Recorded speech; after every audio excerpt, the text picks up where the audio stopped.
And then there is resetting of the ventricular muscle, and that's the T wave. And here we see an enlarged example of one heartbeat.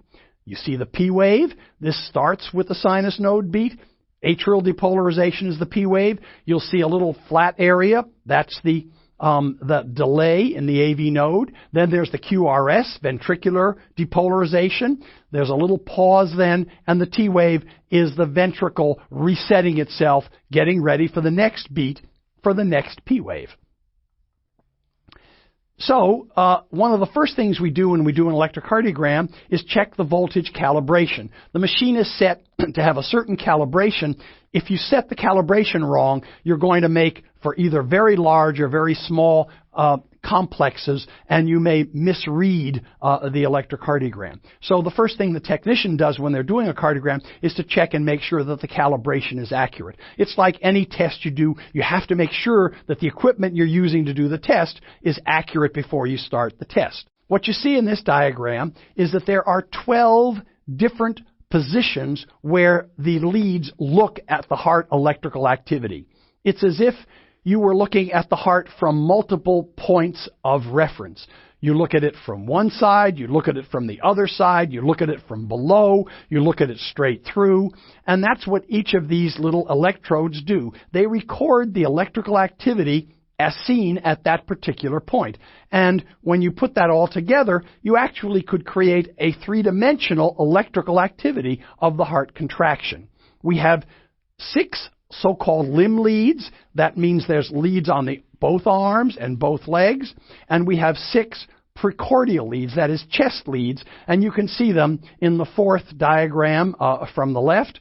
Each one of these goes around the left side of the chest and almost out into the armpit. What is happening here is that we are looking, again, as I said, at the heart electrical activity from different angles. So here you see 6 different leads. These are the leads that are obtained from the limb leads. And I always tell people it's like this. One of the leads is out here. It's looking at the heart coming in from the left arm. Another lead is looking at the heart activity, electrical activity, coming from below. Another lead is looking at the heart activity coming from the right shoulder. And we put all of these together, we know what a normal series of patterns will be for limb leads. If we then look at the precordial leads, you'll see that what you're getting here are views as if we were putting needles through the heart as we go around the chest. So we get not only a frontal view from the limb leads, but we also get a transverse view from the precordial leads. And you put all of those 6 different views together, and there's a normal series of patterns for these 12 leads, and there are abnormal. And learning the abnormal and recognize them is the pattern recognition we talked about. That has to be, of course, combined with more accurate and more careful analysis of the electrocardiogram. You've seen this cardiogram before in 2 previous lectures. I hope you recognize that this is a normal electrocardiogram. We'll look at it, each component of this in a little more detail, but if you looked up close at this, you will discover there's a P wave in front of each QRS. That is, there's an atrial depolarization preceding each QRS depolarization, and there's a T wave repolarization after each QRS.